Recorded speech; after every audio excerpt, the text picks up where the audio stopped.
Good morning students. Economics का chapter number 7 aggregate demand and aggregate supply. Last मैंने आपको previous video में topic करवाया था एग्रीगेट डिमांड। आज हम करेंगे एग्रीगेट सप्लाई के बारे में। Aggregate supply and aggregate schedule. Aggregate supply क्या है? एग्रीगेट सप्लाई मतलब उतने स्टॉक का होना जो कि मतलब एक प्रोड्यूसर विलिंग है, इच्छुक है मार्केट में सेल करने के लिए। मतलब वो गुड्स, वो सर्विसेज जो एक प्रोड्यूसर द्वारा एक फिक्स्ड पीरियड ऑफ टाइम में वह बेचने के लिए तैयार होता है, उसको हम बोलते हैं supply. Money value of goods and services that all the producer are willing to supply in an economy. मतलब उसके पास सामान पड़ा है, गुड्स एंड सर्विसेज पड़ी हैं, वो बेचने के लिए तैयार है in a given time is known as a aggregate supply. जो वो प्रोड्यूसर बेचने के लिए तैयार है वो है aggregate supply. Aggregate supply national income की इक्वल होती है। वो कैसे? एग्रीगेट सप्लाई देखो, एग्रीगेट सप्लाई मान लो वो 1 लाख का सामान बेचने के लिए तैयार है, 1 लाख का सामान बेचने के लिए रेडी है। तो उसको बेचने के बाद उसकी इनकम जनरेट होगी, वो सारी इनकम मिलके क्या बनती है? एक कंट्री की नेशनल इनकम। तो नेशनल इनकम को हम वाई से डिनोट करते हैं और एग्रीगेट सप्लाई को हम एएस से डिनोट करते हैं। अब देखो, 1 साल के अंदर जितनी कीमत का सामान बेचने के लिए तैयार है, मान लो 1 लाख का वो बेचने के लिए तैयार है, तो वह कीमत जो 1 लाख वो कीमत होगी वो क्या होगी? हमारी कंट्री की नेशनल इनकम। तो हम कह सकते हैं aggregate supply is equal to national income.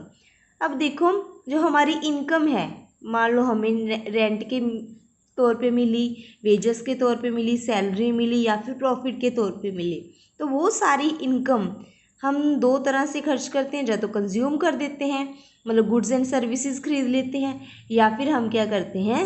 Saving करते हैं।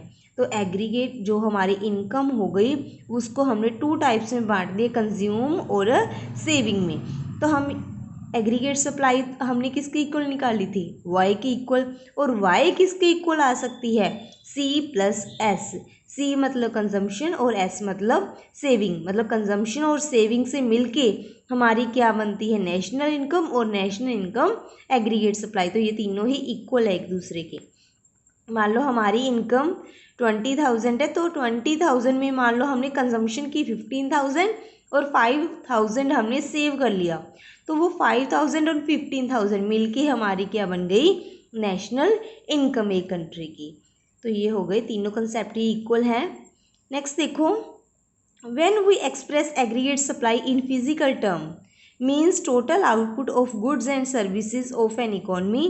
वैल्यू ऑफ टोटल आउटपुट, जो हमारी टोटल आउटपुट है, मान लो 1 लाख की उसको इनकम हुई, तो वो किस पे खर्च कर देता है? रेंट, वेजेस और इंटरेस्ट और प्रॉफिट्स बांट देता है। किसको?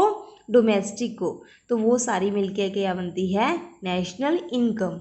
सो we can conclude that aggregate supply and national income are same thing. इसलिए हम इन दोनों को सेम बोल सकते हैं। अब नेक्स्ट है, what is x anti aggregate supply? It is an estimate. मतलब हमारा एस्टिमेट आइडिया होता है, जो हम इच्छा करते हैं, डिज़ायर करते हैं कि हमारी गुड्स एंड सर्विसेज की परचेज इतनी हो सकती है। It is the estimate of goods and services available for purchase by economy at an expected level of income and employment. कि लोगों की कितनी इनकम और एम्प्लॉयमेंट होगी और वो उतनी इनकम पे कितनी खरीदने के लिए रेडी होंगे। तो वो होगी x एंटे aggregate supply.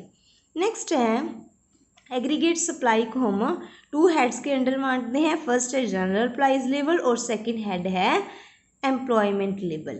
First, general price level. Aggregate supply in relation to general price level. As can we related general price level in the economy, we have to study under 2 views. एक तो classical view है और एक second Keynesian view है। Classical view में हम ये मान के चलते हैं कि हमारी इकोनॉमी के अंदर फुल एम्प्लॉयमेंट है। तो क्लासिकल व्यू में हमने जो फीचर लेनी है, जनरल फीचर जो लेनी है, वो लेनी है फुल एम्प्लॉयमेंट की। कि लोगों के पास फुल एम्प्लॉयमेंट है, सारे ही वर्कर, सारे ही किसी न किसी काम में लगे हुए हैं, उनका हर एक का कोई ना कोई इनकम सोर्स है।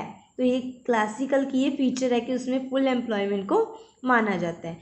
If full employment is taken, अगर सभी रोजगार कर रहे हैं, कोई ना कोई वर्क कर रहे हैं, तो aggregate supply must remain constant. तो प्राइस के चेंज आने से, प्राइस की इंक्रीज डिक्रीज होने से हमारी सप्लाई के ऊपर कोई भी इफेक्ट नहीं पड़ेगा। चाहे कीमत बढ़ती रहे चाहे कम होए, हमारी सप्लाई उतनी ही रहेगी फुल एम्प्लॉयमेंट में।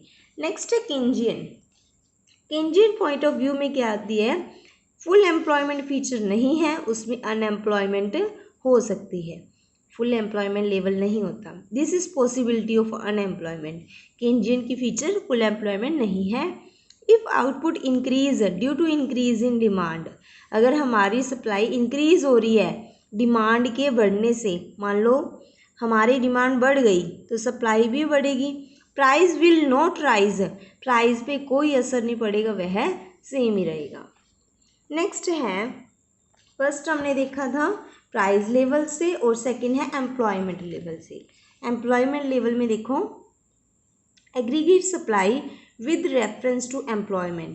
Aggregate supply or output is directly proportion to level of employment. हमारी एम्प्लॉयमेंट पे भी डिपेंड करता है कि मान लो हमारी इनकम बढ़ रही है तो उससे हमारी सप्लाई भी बढ़ेगी। तो ये देखो ऐसे हमने +1 में भी किया था कि अगर हमारी इनकम बढ़ेगी तो मतलब हमारी डिमांड भी इंक्रीज होगी, तो इनका पॉजिटिव रिलेशन होता है। नेक्स्ट टॉपिक है आपकी बुक में components of aggregate supply. Aggregate supply में कौन कौन से कंपोनेंट्स हैं? एग्रीगेट डिमांड के कंपोनेंट्स किए थे, अब हम करेंगे components of aggregate supply. The main portion of aggregate supply और why is consumption of goods. तो मेन जो कंपोनेंट है वो है कंजम्पशन और सेविंग। तो मैंने पहले भी करवाया है, वाई मैंने नेशनल इनकम, एस मैंने aggregate supply is equal to C plus S, C मैंने कंजम्पशन प्लस सेविंग। अभी टेबल देखो, हमारी इनकम इंक्रीज हो रही है, ठीक है, 0 थी इनकम, 100, 200, 300, हमारी इनकम इंक्रीज हो रही है और हमारा एक्सपेंडिचर है जो गुड्स एंड सर्विसेज के ऊपर जो खर्चा है वो भी हमारा इंक्रीज हो रहा है। तो हम क्या देख रहे हैं कि इनके अंदर पॉजिटिव रिलेशन है। तो जैसे जैसे हमारी इनकम इंक्रीज होगी, हमारी इनकम इंक्रीज होने से हमारी कंजम्पशन भी इंक्रीज हो गई।